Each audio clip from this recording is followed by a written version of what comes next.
사과를 하게 된 건 그 앞에 막말이 있었기 때문이겠죠? 네. 아니 뭐 자유한국당은 쪼다짓을 많이 하는 사람들이 많잖아요. 뭐 김무성이라든지. 홍준표라든지. 네, 그렇죠. 그리고 뭐 이은재. 요즘 네. 떠오르는 다크호스 쪼다. 네. 이은재 씨도 있는데 강동호 서울시당 당위원장이에요. 이분이 이제 문재인 대통령 관련한 발언 자체가 문제가 됐었죠?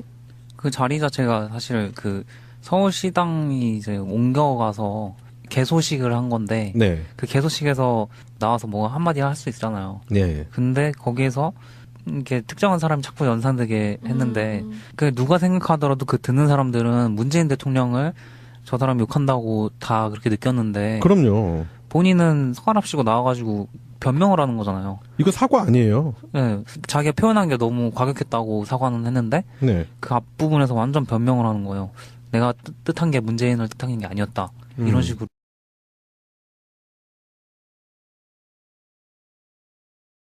진보가는 정부가는 문재인은 우리 보수, 우리 줄세력을 죽이려고 하고 있어요. 상대가 아주 나쁜 놈이기 때문에 깡패 같은 놈이고 나쁜 놈입니다. 이런 놈을 상대로 해서 점잖게 나가다가는 나라 꼴이 안 됩니다. 뭐. 근데 이거는 말이 안 되는 게 그 상대가 아주 나쁜 놈이기 때문에부터 놈이 나왔는데 그 전 문장에서 바로 주어가 문재인이었단 말이에요. 네, 그렇죠. 그럼 당연히 그 놈을 지칭하는 건 문재인밖에 될 수가 없는 거예요. 이 새끼들은 주어를 이상하게 써놓고 맨날 주어 논란을 만들어놔. 그죠. 주어는 없었다. 그렇죠. 문장을 통해서 누구를 뜻했느냐. 이 사람이 판단할 얘기가 아니에요. 제3자인 판사가 판단할 일이지. 그렇죠. 재판정에 가서 직접 이제 판단을 해야 되는 상황인 것 같고 그 연설이 이 사람만 연설한 게 아니에요. 그날에. 그래서 그 뒤에도 이제 한두 시간가량 계속 행사는 진행됐다고 하는데 그 과정에서도 다른 의원들이 비슷한 언사를 지속했다는 네. 그런 얘기가 있어요. 이 사람 혼자서 이제 자기가 막 덤탱이 쓰는 것처럼 나와가지고 이렇게 하면서 또 변명까지 하는 거 보면은 참 정 떨어지죠. 쪼다. 그냥. 네, 뭔가 이 사람 혼자서 돌출적인 행동을 했다고 하면 이 사람이 이런 발언을 했을 때 올소라거나 그런 동조하는 반응은 나오면 안 되는 거잖아요. 근데 그렇죠. 그런 반응이 나왔고요, 분명히. 그러니까 이거는 더 이상 발뺌을 할 수가 없는 거죠. 네. 그리고 그러니까 뭐 아까 이 작가님도 잘 짚으셨고 송병호님도 계속 말씀을 하시는데 사과를 하려면 진짜 진심을 담아서 사과를 하든지 변명 플러스 애매한 사과 이런 게 더 기분 나쁘거든요. 변명 한창 해놓고 이유 여하를 막론하고 사과하겠다 갑자기 뭐 어쩌 이후 여하를 막론하겠다는 것도 뭔가 웃겨. 맞아, 그것도 네. 이상해. 차라리 그냥 너네 잘하는 표현으로 유감스럽다고 하든가. 그래서 더불어민주당이 이제 법적 대응을 추진하기로 했다죠. 아 그럼 신년이 강남구청장에 이어서 두 번째가 되겠네요. 네. 말 함부로 했다가. 네. 네, 저는 이런 일들을 보면은 2004년도에 연극이 있었어요. 환생경제라는 연극. 당시 한나라당 초선 의원들이 노무현 대통령을 원색적으로 비난하면서 연극 무대를 벌였고 거기에 참가했었던 당시 박근혜가 박장대소라며 웃었다는 그 연극이 있어요. 그러면서 뭐 노무현 대통령으로 생각될 수밖에 없는 주인공을 향해서 뭐 불할감 못하는 놈, 뭐 찢어 죽일 놈, 뭐 이런 원색적인 표현들. 정치 비방용 연극이라니 되게 시대착오적이네요. 정말. 그렇죠. 진심으로. 아니, 그 지들이 또 극단을 만들었어. 극단 여의도인가? 미친놈들 같아. 저는 그런 부분이 생각이 나요. 그런 부분에 그 트라우마가 있잖아요, 우리가. 그래서 이런 부분들이 조금이라도 보이면 더불어민주당도 그렇고 청와대도 그렇고 당 차원이나 아니면 정부 차원에서 강력하게 대응을 해줬으면 좋겠습니다. 이제 그런 대응을 한다 하더라도 비판할 사람은 없는 것 같고요. 줄 서야죠. 찬성한다고. 그렇지. 박모 씨, 요즘 재판정에서도 그렇게 웃으신다는데. 503번? 수임 번호? 왜 웃죠? 변호인이 이제 증인들을 이제 야단치는 거를 보면서 웃었대요. 그런 연극 볼 때 그런 거가 아직도 똑같이 벌어지고 있는 거죠, 재판에서. 내 재판 아니다 이건가? 변호사가 그 연극을 해주고 그걸 보면서 웃는, 아직도 그러고 있다는. 그러니까 그런 공감 능력 자체가 어렸을 때부터 없었지 않겠나 그런 생각이 들어요. 비정상적인 가정이었죠. 그리고 비정상적인 모습을 많이 봐왔었고. 네. 그래요. 이유 여하를 막론하고 사과를 하겠다. 자유한국당 서울시당 위원장 강동호의 진심이 전혀 묻어나지 않는 사과 관련한 이야기를 해봤습니다. 과거의 방식으로는 정권을 되찾아올 수 없다는 것이 명백해진 나라가 됐다고 봐요. 지금 강동호 서울시당 위원장이 이렇게 말했어요. 상대는 아주 나쁜 놈, 깡패 같은 놈들이다. 이런 놈을 점잖게 상대해 나가서 나라꼴이 안 된다. 바로 앞에 홍준표랑 원유철, 신상진 이런 사람들이 앉아 있었고요. 그걸 제지하는 사람도 없고. 거울 보고 한 얘기죠. 뭐 거울 보고 한 얘기. 자기 얼굴 보고.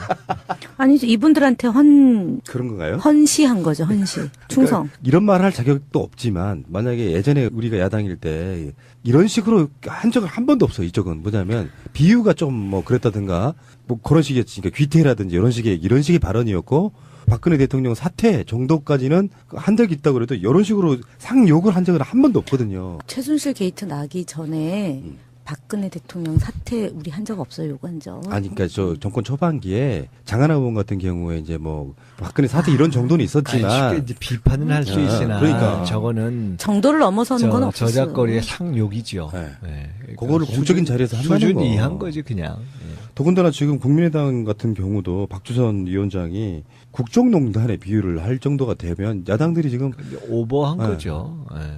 오버한 거죠. 최대한 제가 문재인 어용 방송 진행자로서 예를 들어서 그 정도의 논란과 부딪힘은 있을 수 있는 거잖아요. 그러니까 잘 되기를 바라면서 뭔가 감싸줘도 부족한 시기라고 봐요. 저는 그게 야당의 포지션도 아까 말한 패러다임이 바뀌었다고 하는 게 일정 정도 누구나 다 책임을 갖고 있는 전국이라고 저는 보거든요. 야당도. 그 박주선 비대위원장을 제가 뭐 개인적으로도 잘 알고 예. 그리고 우연히 비대위원장이 본인도 뭐 그거 될 줄 모르셨으니까. 근데 우연한 기회에 그 이후에 이렇게 뵀을 때 대한민국에 좋고 호남에도 좋고 바른당에도 좋고 박주선 비대위원장에도 좋은 그런 바른 선택을 하시면 좋겠다. 사안마다 이제 그런 그냥 말씀을 드린 적이 있는데, 그러니까 이게 사안에 대해서 큰 어떤 국민의 뜻과 같이 가면 된다라는 저는 이제 그런 생각을 말씀드린 거거든요. 근데 이제 이런 경우는 지금도 그렇고 앞으로도 그렇고 문제 제기할 수 있죠. 또 어쨌든 뭐 준 여당이냐 야당이냐 이런 걸 떠나서 독립적인 정당이니까. 그런데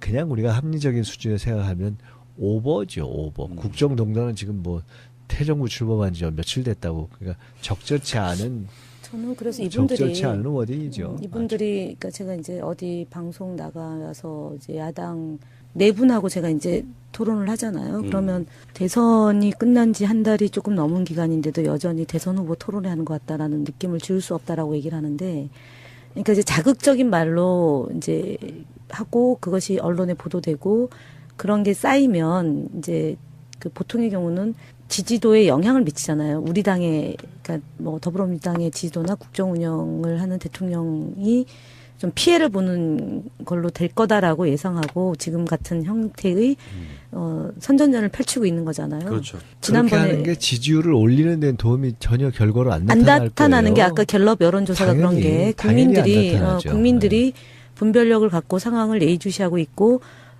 판단을 하고 있고 정보가 굉장히 빠른 속도로 공유가 되잖아요. 예전 같으면은 특정 소수의 몇몇이 정보를 장악하고 그 정보를 갖고 언론을 통해서 이렇게 마사지를 한다거나 이렇게 해가지고 왜곡하는데 지금 그게 불가능한 구조잖아요. 예, 그래서 저는 이 자유당이나 기타 야당이 국민을 상대로 정치를 해야 되는데 문재인 대통령을 상대로 정치를 하고 문재인 대통령을 깎아내리고 더불어민주당을 깎아내리면 본인들이 지지도가 올라갈 거다라고 생각하는 이 안일함이 예, 그 극복돼야 되죠. 국민의당 부분만 말씀을 드리면 아까 말씀드렸듯이 대통령이나 정부 또는 더불어민주당의 지지도가 아주 초고 상태에서 떨어질 수 있어요. 그건 자연스러운 거예요. 그런데 그것이 개혁을 포기해서나 또는 소위 어떤 국민의당 입장에서 볼 때 야 더불어민주당이나 대통령이 탈호남 행보를 한다 또는 호남 경시 행보를 한다 뭐 가령 또는 반호남적이다 이렇게 얘기하는 과정을 그것이 결합돼서 가면 모르겠지만 그렇지가 않고 그런 마음도 없고 또 이미 그렇지 않다는 것을 그 국민의당의 주된 지지 기반으로 삼고 있을 거라고 생각되는 그 지역의 국민들이 알고 있고 하기 때문에 혹 가다가 이런저런 일도 있을 수 있고 지지율이 가끔 떨어질 수도 있고 그럴 수 있지만 그것이 개혁적인 어떤 호남의 지지층에서의 지지를 철회하거나 지지가 빠지는 걸로 나타나고 그 결과 그것이 국민의당에 그래 야 민주당이나 문재인 대통령이 못하니까 국민의당에 기대를 걸어보자. 너네 조금 더 세게 저 민주당이나 문재인 대통령 때려라. 이렇게 얘기하는 걸로는 전혀 안 나타날 거예요. 그렇죠. 제가 100% 자신 있게 얘기할 수 있어요. 그래서 그분들이 판단을 잘해야 됩니다. 김현 의원님을 좋아하는데, 대변님 좋아하는데, 누군가가 김현 의원님을 비판한다고 해서 내가 이 사람을 좋아하지는 않거든요. 그런 감정이라고 보고, 아까 그 패러다임이 바뀌었다는 게, 예전에는 그런 방식이었잖아요. 뭐 잘하건 못하건, 물론 이제 저쪽 정권은 못했을 때 여당들이 더 극렬하게 반대를 했지만, 잘하고 있는 것에 대해서 잘한다는 이야기는 한마디도 없는 게 문제예요. 잘한다는 거 칭찬해주고 도와주면서 이렇게 도와줬는데도 우리 야당 무시하냐, 이러면 안 된다고 되면 그게 어느 정도 설득력도 있고 국민들의 공감대가 있을 텐데 도와주진 않아. 더군다나 책임자들인 자유한국당 같은 경우는 그러면서 흠결만 잡아내면서 끌어내리니까 이게 서로 간의 국민적 공감대가 안 만들어지면서 자기 자멸하고 있는 거라고 보고요. 그래서 만약에 문재인 대통령이 강경화 장관을 없이 혹시나 윤병세를 데리고 트럼프를 만난다거나 G20에 나간다거나 이런 모양새라고 하면 그것도 정말 우스운 거지 않습니까? 방송 나가는 오늘이요. 오늘 기점으로 해서 아마 전국이 상당히 얼어붙을 생각이 좀 있지만 결국에는 그것을 지탱해 주는 건 저는 국민들의 몫이라고 생각이 들고요. 이런 부분들이 조금이라도 보이면 더불어민주당도 그렇고 청와대도 그렇고 당 차원이나 아니면 정부 차원에서 강력하게 대응을 해줬으면 좋겠습니다. 이제 그런 대응을 한다 하더라도 비판할 사람은 없는 것 같고요. 줄 서야죠. 찬성한다고. 그렇지. 박모 씨, 요즘 재판정에서도 그렇게 웃으신다는데. 503번? 수임 번호? 왜 웃죠? 변호인이 이제 증인들을 이제 야단치는 거를 보면서 웃었대요. 그런 연극 볼 때 그런 거가 아직도 똑같이 벌어지고 있는 거죠, 재판에서. 내 재판 아니다 이건가? 변호사가 그 연극을 해주고 그걸 보면서 웃는, 아직도 그러고 있다는. 그러니까 그런 공감 능력 자체가 어렸을 때부터 없었지 않겠나 그런 생각이 들어요. 비정상적인 가정이었죠. 그리고 비정상적인 모습을 많이 봐왔었고. 네. 그래요. 이후 여하를 막론하고 사과를 하겠다.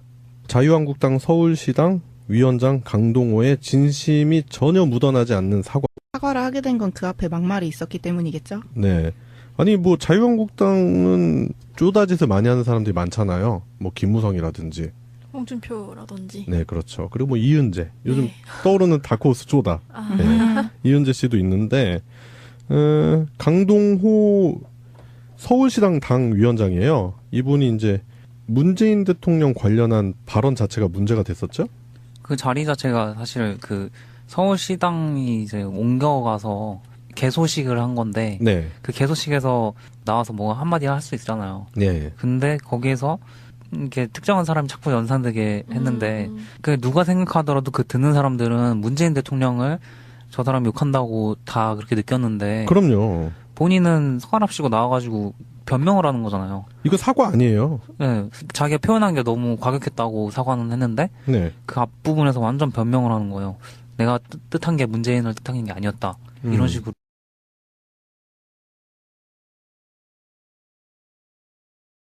진보가는 정부가는 문재인은 우리 보수, 우리 줄세를 죽이려고 하고 있어요. 상대가 아주 나쁜 놈이기 때문에 깡패 같은 놈이 나쁜 놈입니다. 이런 놈을 상대로 해서 점잖게 나가다가는 나라 꼴이 안 됩니다. 근데 이거는 말이 안 되는 게 상대가 아주 나쁜 놈이기 때문에부터 놈이 나왔는데 그 전 문장에서 바로 주어가 문재인이었단 말이에요. 네, 그렇죠. 그럼 당연히 그 놈을 지칭하는 건 문재인밖에 될 수가 없는 거예요. 이 새끼들은 주어를 이상하게 써놓고 맨날 주어 논란을 만들어놔. 그죠. 주어는 없었다. 그렇죠. 문장을 통해서 누구를 뜻했느냐. 이 사람이 판단할 얘기가 아니에요. 제3자인 판사가 판단할 일이지. 그렇죠. 재판정에 가서 직접 이제 판단을 해야 되는 상황인 것 같고, 그 연설이 이 사람만 연설한 게 아니에요. 그날에. 그래서 그 뒤에도 이제 한두 시간가량 계속 행사는 진행됐다고 하는데, 그 과정에서도 다른 의원들이 비슷한 언사를 지속했다는 네. 그런 얘기가 있어요. 이 사람 혼자서 이제 자기가 막 덤탱이 쓰는 것처럼 나와가지고 이렇게 하면서 또 변명까지 하는 거 보면은 참 정 떨어지죠. 쪼다. 그냥. 네, 뭔가 이 사람 혼자서 돌출적인 행동을 했다고 하면 이 사람이 이런 발언을 했을 때 올소라거나 그런 동조하는 반응은 나오면 안 되는 거잖아요. 근데 그렇죠. 그런 반응이 나왔고요, 분명히. 그러니까 이건 더 이상 발뺌을 할 수가 없는 거죠. 예. 그리고 그러니까 뭐 아까 이 작가님도 잘 짚으셨고 송병호님도 계속 말씀을 하시는데 사과를 하려면 진짜 진심을 담아서 사과를 하든지 변명 플러스 애매한 사과 이런 게 더 기분 나쁘거든요. 변명 한창 해놓고 이유 여하를 막론하고 사과하겠다 갑자기 뭐 어쩌 이후 여하를 막론하겠다는 것도 뭔가 웃겨. 맞아, 그것도 네. 이상해. 예. 차라리 그냥 너네 잘하는 표현으로 유감스럽다고 하든가. 그래서 더불어민주당이 이제 법적 대응을 추진하기로 했다죠. 아 그럼 신년이 강남구청장에 이어서 두 번째가 되겠네요. 예. 말 함부로 했다가. 예. 네, 저는 이런 일들을 보면은 2004년도에 연극이 있었어요. 환생경제라는 연극. 당시 한나라당 초선 의원들이 노무현 대통령을 원색적으로 비난하면서 연극 무대를 벌였고 거기에 참가했었던 당시 박근혜가 박장대소라며 웃었다는 그 연극이 있어요. 그러면서 아이고. 뭐 노무현 대통령으로 생각될 수밖에 없는 주인공을 향해서 뭐 불할감 못하는 놈, 뭐 찢어 죽일 놈, 뭐 이런 원색적인 표현들. 정치 비방용 연극이라니 되게 시대착오적이네요. 그렇죠. 정말. 진심으로. 아니, 그 지들이 또 극단을 만들었어. 극단 여의도인가? 미친놈들 같아. 저는 그런 부분이 생각이 나요. 그런 부분에 그 트라우마가 있잖아요, 우리가. 그래서